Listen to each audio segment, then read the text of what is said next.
Bismillahirrahmanirrahim. Assalamualaikum warahmatullahi wabarakatuh. Alhamdulillah nahmaduhu wa nasta'inuhu wa na'udzu billahi min shururi anfusina wa min sayyiati a'malina may yahdihillahu fala mudilla lahu wa may yudlil fala hadiya lahu. Asyhadu an la ilaha illallah wahdahu la syarika lahu wa asyhadu anna Muhammadan abduhu wa rasuluh la nabiyya ba'dahu. Rabbi shrah li sadri wa yassir li amri wahlul 'uqdatam min lisani yafqahu qawli. Hadirin jamaah Masjid Jami'ul Mukarramah yang dimuliakan Allah Subhanahu wa taala. Alhamdulillah, kita panjatkan pujian dan bersyukur kita kehadiran Allah Subhanahu wa taala yang telah memberikan kepada kita nikmat iman, nikmat Islam, nikmat panjang umur, taat kepada Allah, nikmat sehat walafiat. Mudah-mudahan dengan nikmat yang Allah berikan kepada kita semua, kita menjadi hamba-hamba Allah yang patuh, menjadi hamba-hamba Allah yang pandai bersyukur. Karena menjadi hamba Allah bukan karena hidayah yang kita sangat sulit dan tidak mudah, apalagi menjadi hamba yang pandai bersyukur. Salawat serta salam senantiasa kita limpah curahkan kepada pokok kita, junjungan kita bagi saudara Nabi yang agung, Nabi kita Muhammad sallallahu alaihi wasallam beserta keluarga dan para sahabat-sahabatnya. Mudah-mudahan telah kita mendapatkan syafa'atul uzma di yaumil qiyamah nanti. Amin ya rabbal alamin. Jamaah yang mulia Allah Subhanahu wa taala, seperti biasa ahad ketiga setiap tahun subuh, setelah kita melaksanakan salat subuh di hari Ahad ini, kita mendengarkan daripada nikmat subuh atau melihat subuh yang mana insya Allah bermanfaat buat kita dalam hidup menjalani kehidupan kita sehari-hari. Karena mudah-mudahan dengan kita mendengarkan ilmu, maka insya Allah semakin teranglah diri kita dan semakin Allah muliakan diri kita. Karena semuanya di dunia ini bergantung dengan ilmu. Apapun ilmunya, semua dari Allah. Tapi yang paling utama ada ilmu agama. Karena dengan ilmu agama menuntun kita kepada akhirat. Dengan ilmu agama kita tahu mana yang hak, mana yang batil, mana yang benar, mana yang salah, mana yang halal, mana yang haram, mana yang subhan. Kita akan tahu sebenarnya ilmu agama. Dan dengan ilmu agama, maka dunia akan ikut kepada kita. Karena Allah menjamin, memberikan karunia kepada orang-orang yang membela agama Allah yang telah dibawa Rasulullah. Mudah-mudahan dengan kita selalu istiqamah, selalu berusaha mendekati kepada Allah, selalu kita mencari ilmu Allah, maka kita telah akan dituntut Allah Subhanahu wa taala dalam menghadapi kehidupan yang pernah penuh dengan ujian, penuh dengan fitnah di akhir zaman. Mudah-mudahan kita selamat Allah Subhanahu wa taala, karena tidak ada pertolongan selain pertolongan Allah Subhanahu wa taala. Tidak ada kekuasaan yang mutlak kecuali kekuasaan Allah Subhanahu wa taala. Nah, mari kita dengarkan tausiah ketiga ini oleh Ustaz Muhammad Raja. Mudah-mudahan apa yang disampaikan yang bermanfaat buat kita semua dan kita juga bisa melaksanakan dalam kehidupan kita sehari-hari.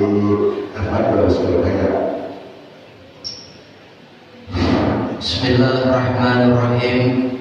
Assalamualaikum warahmatullahi wabarakatuh.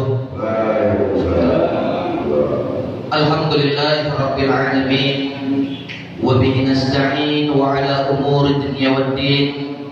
Wassalatu wassalamu ala asrafil anbiya wal mursalin Sayyidina Muhammadin wa ala alihi wa sahbihi ajma'in, amma ba'du. Subhanaka la ilma lana illa ma 'allamtana innaka antal alimul hakim.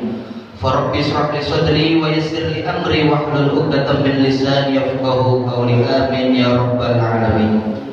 Bapak Ibu yang berbahagia yang dirahmati Allah Subhanahu wa taala yang terhormat, yang sama-sama kita hormati Al-Mukarram guru kita Al-Mukarram Ustaz Muhammad Safrijal MA, guru kita Mukarram Ustaz Fakhrul Razi, orang tua kita Bapak Haji Hardi, Bapak RT dan Bapak Sayadi, yang insya Allah kita semua dalam lindungan Allah Subhanahu wa taala, sehingga Allah memberikan rahmat, cucuran rahmat di pagi hari ini kepada kita semua. Bapak Ibu yang berbahagia, Allah Subhanahu wa taala berfirman dalam Quran surat Al-A'raf ayat 199, di mana Allah Subhanahu wa taala berfirman, a'udzubillahi minasyaitonir rajim, bismillahirrahmanirrahim, khuzil afwa wa'mur bil ma'ruf wa'rid 'anil jahilin, yang artinya bahwa jadilah kamu seorang pemaaf, jadilah seorang pemaaf dan seorang yang mengajak pada ma'ruf, mengajak pada kebenaran, mengajak dalam kebaikan. Wa'rid 'anil jahilin, dan tinggalkanlah orang-orang yang bodoh.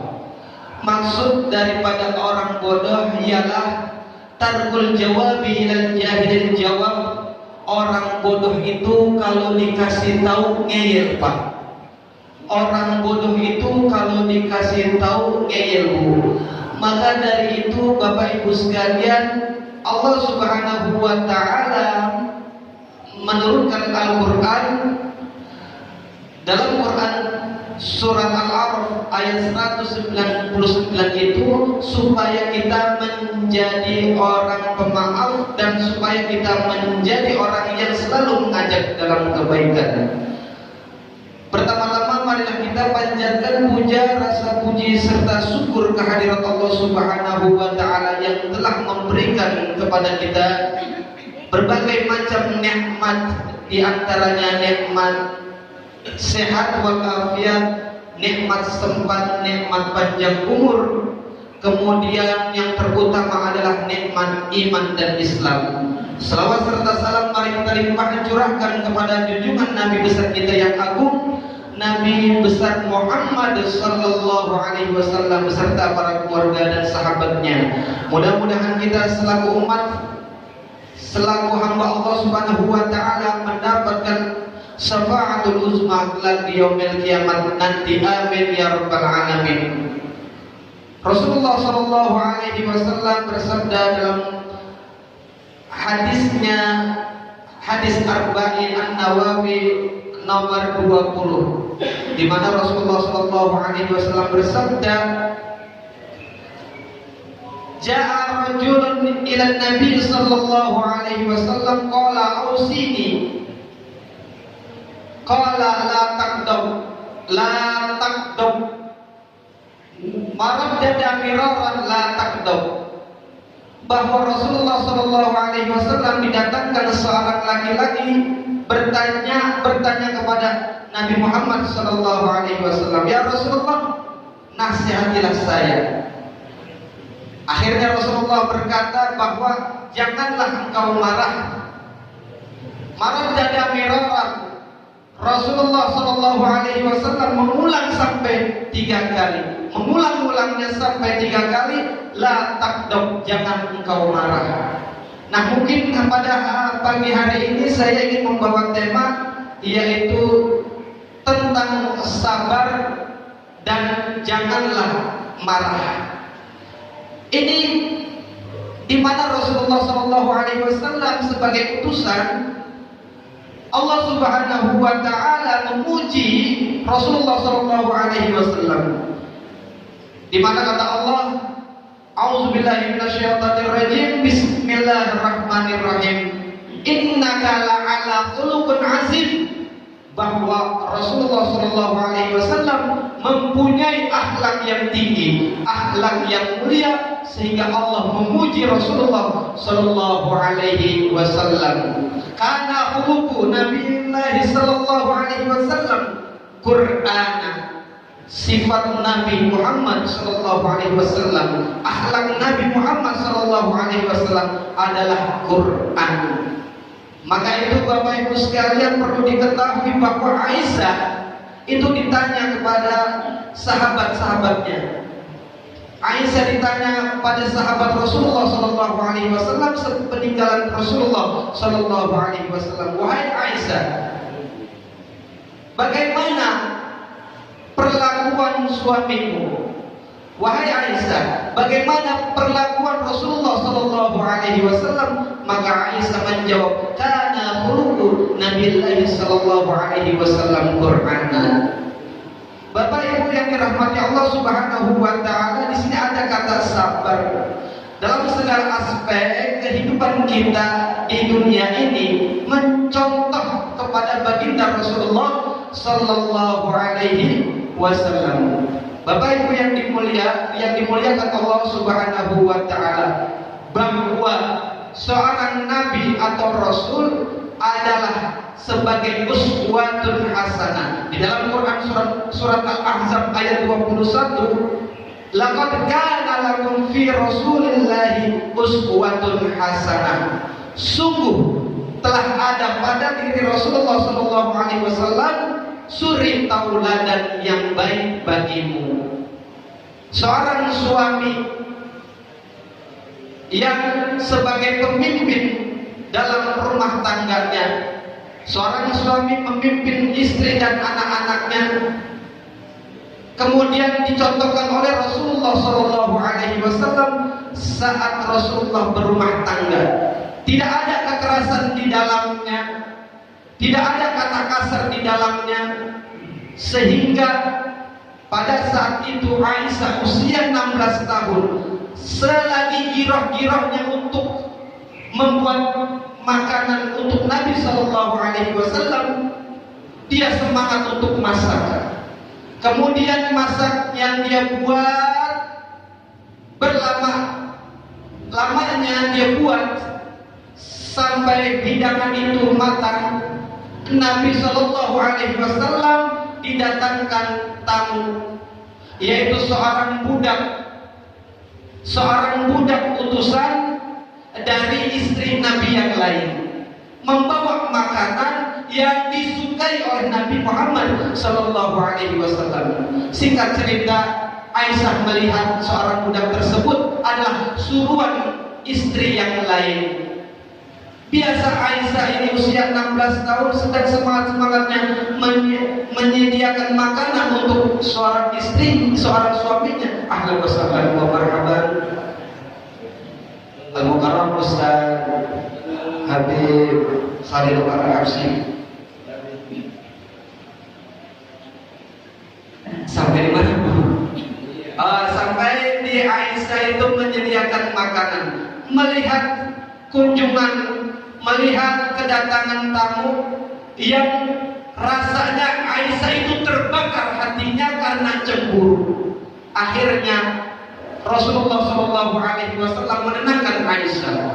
Semua hidangan ditebalikan oleh Aisyah. Inilah yang terjadi. Kemudian akhirnya Rasulullah menawarkan kepada Aisyah, wahai Aisyah, siapa yang menurutmu yang bisa mendamaikan di antara kita? Siapakah yang menjadi hakim di antara kita?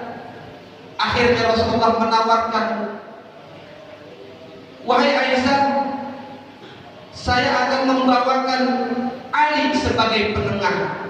Tidak ya Rasulullah, Ali itu sebagai mantumu, pasti memihak kepadamu.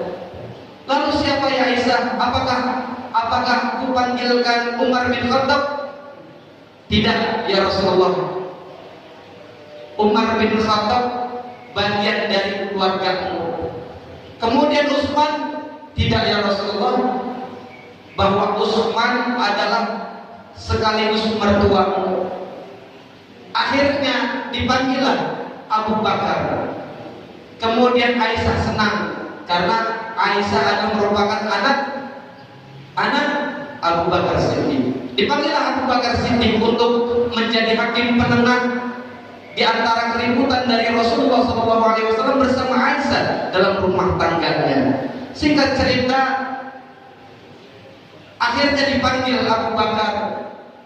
Kemudian Rasulullah SAW menawarkan kepada Aisyah, engkau yang cerita apa aku yang cerita?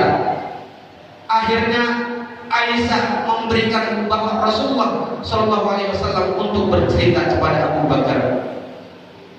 Ketika bercerita, Aisyah membantah perkataan Rasulullah SAW. Menurut seorang ayahnya ini adalah perlakuan kurang ajar, sehingga Aisyah hampir saja wajahnya ditampar oleh Abu Bakar.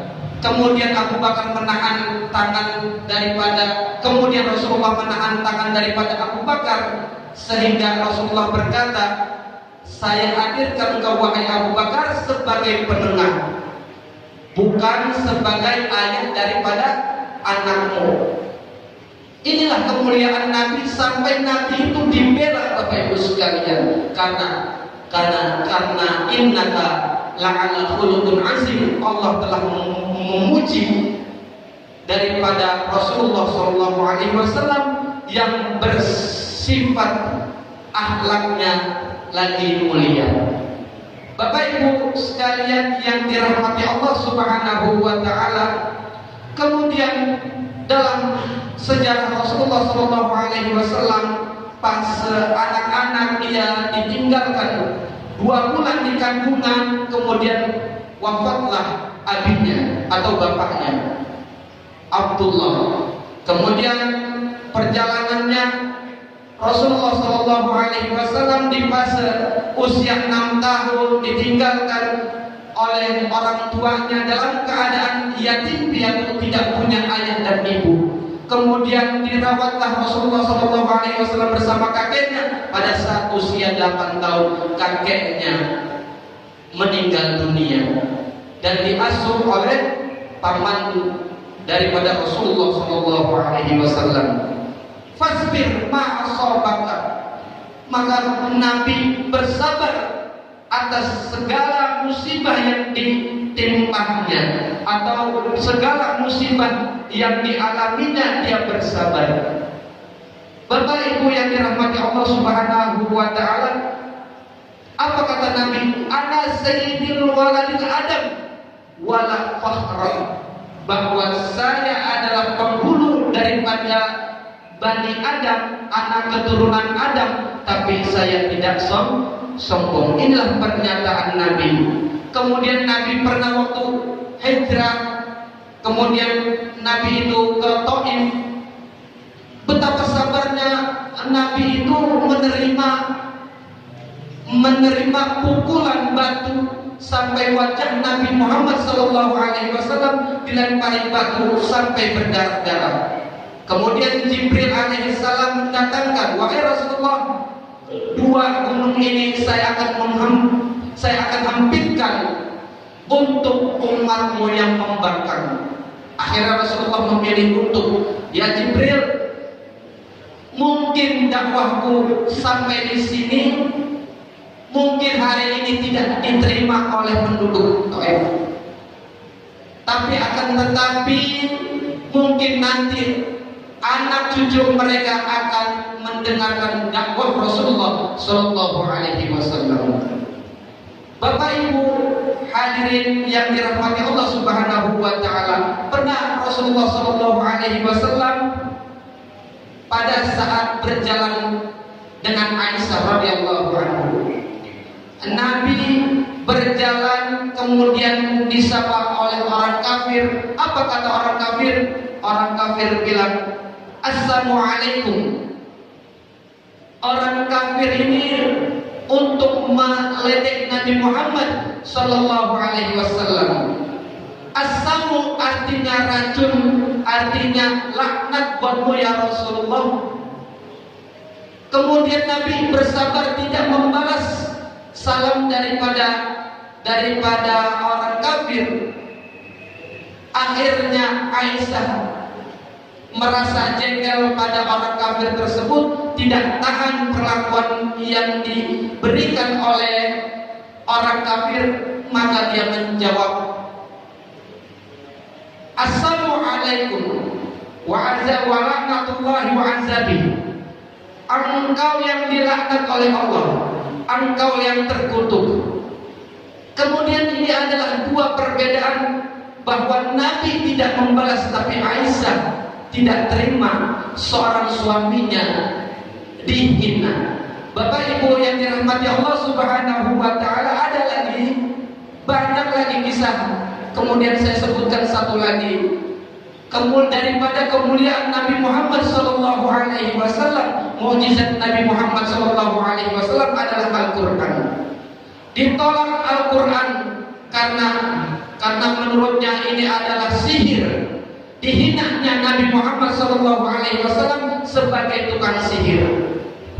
Kemudian Abu Jahal meneriaki bahwa Al-Qur'an kalau itu adalah firman Allah, maka Abu Jahal meminta kepada Allah, Allahumma in kana haza haqqa min indik fa andir hijaratan minas samai au tina bi azabin alim. Ya Allah, kalau memang Al-Qur'an ini darimu, maka turunkanlah hujan batu atau azab yang pedih bagiku. Ini merupakan doa Abu Jahal. Kemudian Allah Subhanahu wa taala tidak memberikan azab sehingga Abu Jahal semakin membangkang kepada Rasulullah sallallahu alaihi wasallam. Nabi semakin dihina dan semakin diejek dengan hinaan yang terlebih-lebih. Akhirnya firman Allah Subhanahu wa taala turun dalam Quran surat Al-Anfal ayat 33, di mana Allah Subhanahu wa taala berfirman, A'udzubillahi minasyaitonir rajim. Bismillahirrahmanirrahim. Wa ma kana Allah yu'azzibahum wa anta fihim wa ma kana Allah mu'azzibahum wa hum yastaghfirun. Ini adalah Quran turun kepada Nabi Muhammad sallallahu alaihi wasallam sebagai penghibur Nabi, bahwa apa kata Allah Subhanahu wa taala, yang artinya bahwa aku tidak akan mengazab suatu umat yang di dalamnya ada Nabi kita Muhammad sallallahu alaihi wasallam. Inilah kabar dari Allah Subhanahu wa taala lewat malaikat Jibril. Wahai Muhammad, Allah tidak akan mengazab suatu kaum yang di dalamnya ada kamu.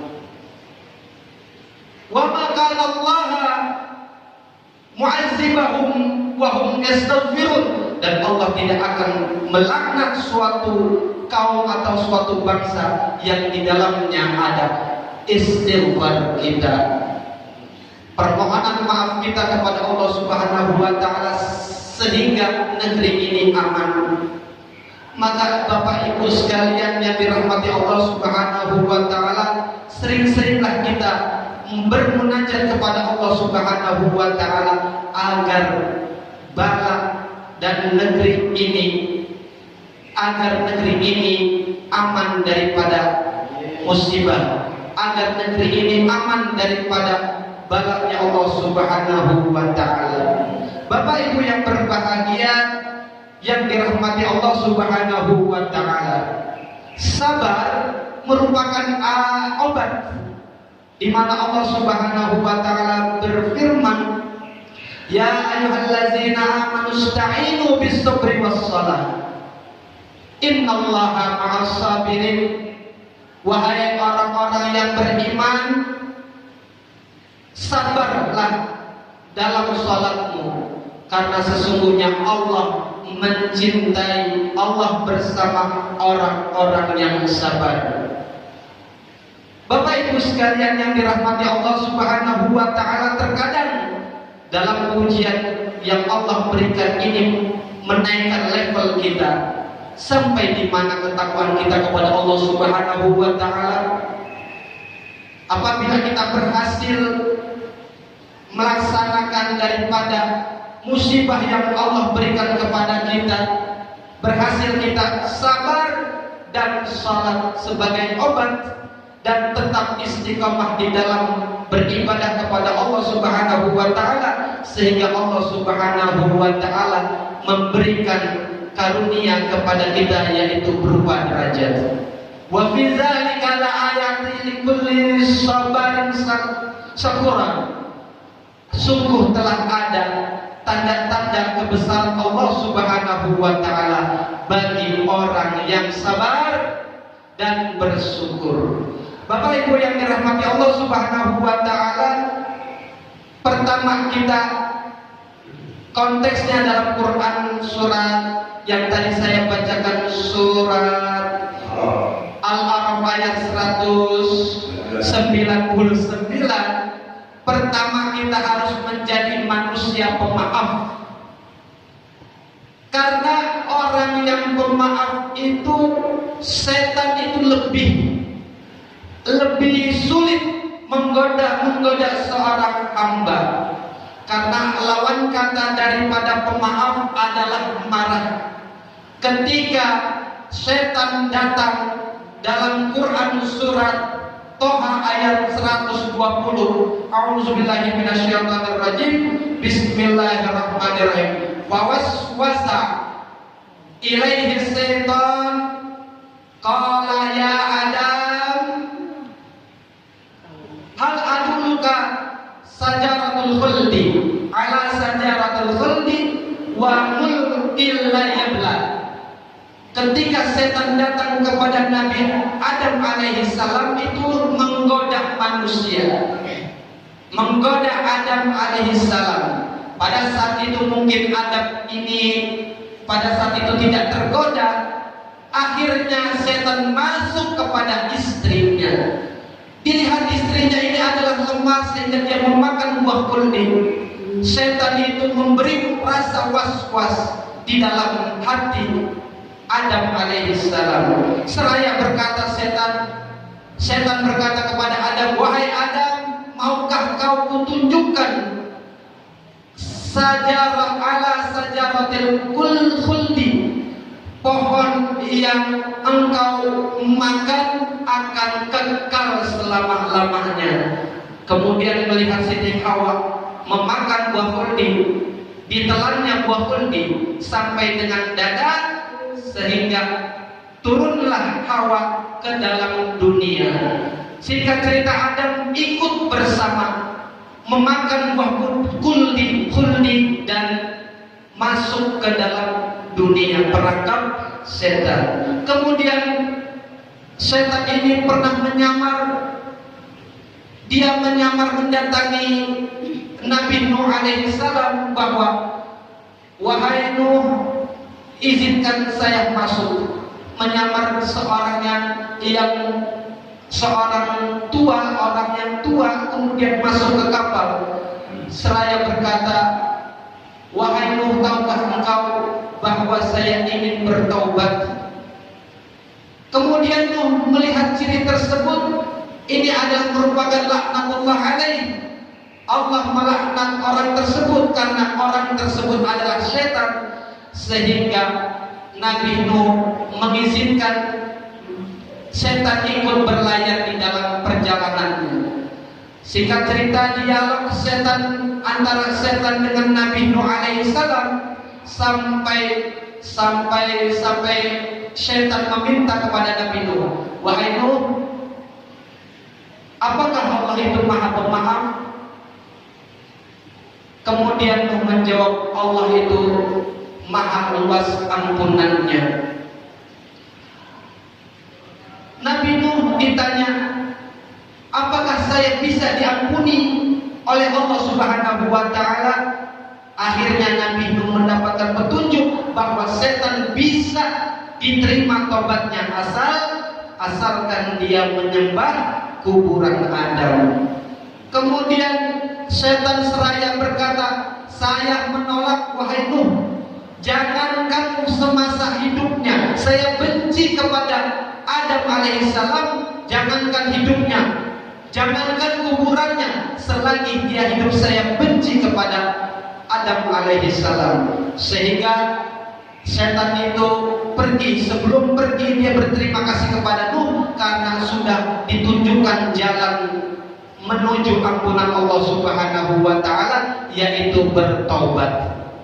Bapak Ibu yang dirahmati Allah Subhanahu wa taala, setan memberi nasihat dua. Sebetulnya ada 5, akan tetapi setan diberikan kehendak untuk memberikan nasihat kepada Nuh dan kaumnya. Yang pertama adalah tomak.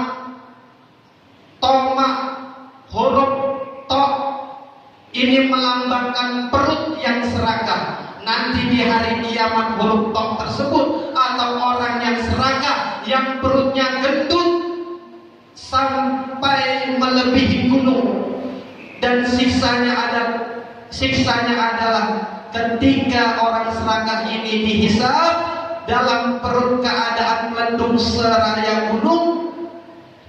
Ini siksanya adalah dari zaman Adam sampai hari kiamat itu diinjak-injak oleh kita. Bapak Ibu yang dirahmati Allah Subhanahu wa taala, kemudian yang kedua adalah hasad. Setan memberitahu bahwa setan akan dekat kepada orang yang hasad. Hasad apa itu hasad? Hasad itu adalah dengki. Rasulullah SAW bersabda, "Iyyakum wal hasadi, fa innal hasadi wal hasanat kama yaqulu fa innal hasadi yaqulu wal hasanat wal hasanat kama taqulu nar wal khatab." Maka jauhilah daripada sifat dengki ini, karena sesungguhnya sifat dengki ini adalah memakan segala suatu kebaikan, seperti halnya kebaikan yang terbakar atau suatu kebaikan yang seperti kayu terbakar api. Bapak Ibu yang dirahmati Allah Subhanahu wa taala, mungkin saja itu yang dapat saya sampaikan pada hari ini. Mungkin akan dilanjutkan 3 nasihat lagi kepada guru kita. Kami persilakan dengan segala hormat. Falyatafaddal Rasul. Shallu ala Muhammad.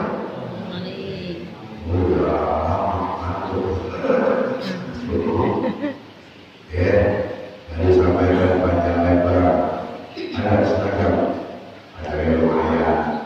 Lama-lama nasi itu nungguin. 2 menit udah lumayan. Sebenarnya nasi itu udah nungguin. Jadi tadi dibuka surat Al-A'raf, tempat tertinggi dari surah Al-A'raf, surat Al-A'raf. Ayatnya dari 199, satu lagi 500. Di situ Allah berfirman, "Khuzil afwa."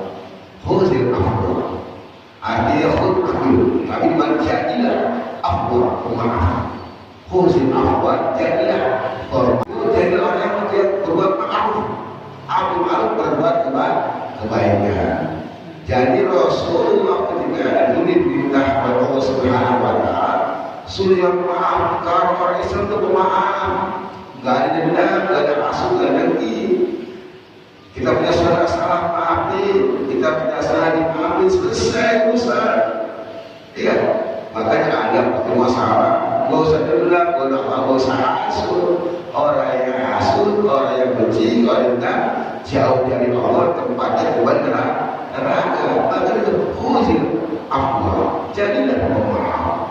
Wa'amur bil urfi, disuruh diperintahkan jadi selalu berbuat amal atau kebaikan. Wa'arif anil jahilin, sudah wa'arif anil jahilin, serta jangan kau pedulikan orang-orang yang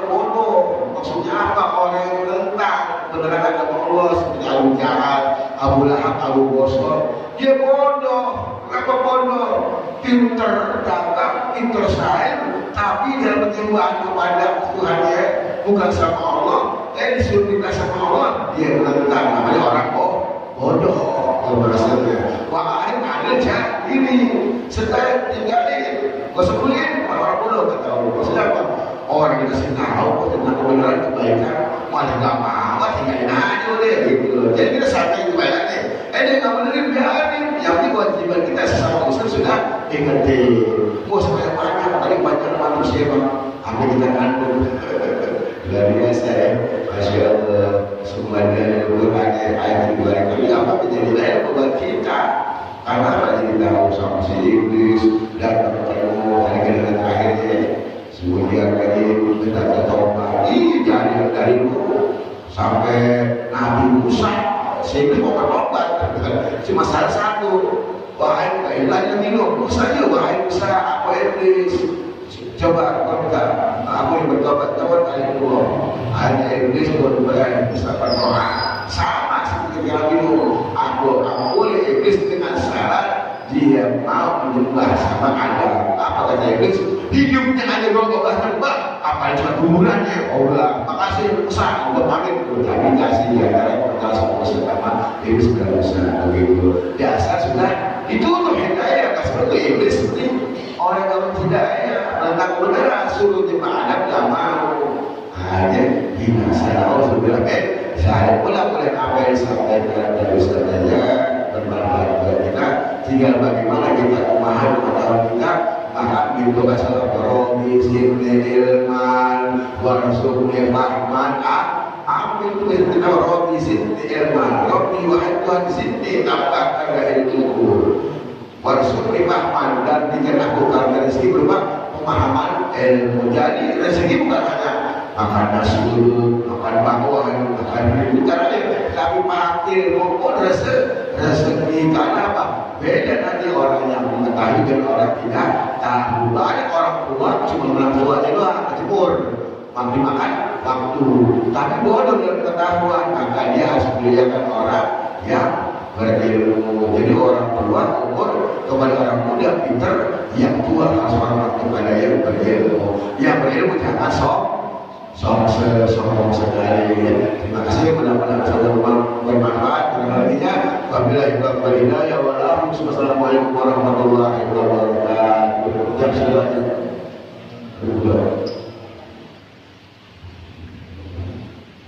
Bismillahirrahmanirrahim. Alhamdulillahirabbil alamin. Alhamdulillah wa yuqati majid. Ya Rabbana lakal hamdu wa lakal syukru wa lakal mulku kama yanbaghi li jalali wajhika karim wa 'ala sultan. Allahumma shalli 'ala sayyidina Muhammad wa 'ala ali sayyidina Muhammad. Salatan tuqina biha jami'al ahwali wal afat wa taqdilana biha jami'al hajat. وظهرنا بها جميع السيئات وترفعنا بها عندك على الدرجات وتبلغنا بها صوابا من جميع الخيرات والحياة وبعد الممات إنه سميع قريب مجيب الدعوات ويا قاضي الحاجة ويا قاضي الحاجة ويا قاضي الحاجة اللهم اغفر لنا ذنوبنا وبوالدينا اللهم أرنا الحق حقا وارزقنا اتباعه وأرنا الباطل باطلا وارزقنا اجتنابه ربي زدنا علما وارزقنا فهما ربنا آتنا في الدنيا حسنة وفي الآخرة حسنة وقنا عذاب النار وصلى الله على سيدنا محمد وعلى آله وصحبه وسلم والحمد لله رب العالمين.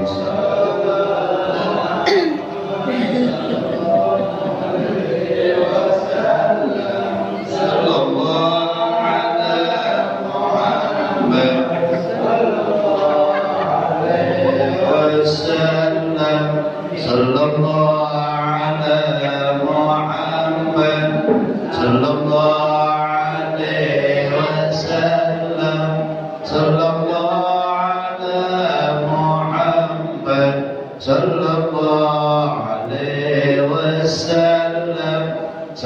sallallahu ala Muhammad sallallahu alaihi wasallam sallallahu ala Muhammad ya Rabbi salli alaihi wasallam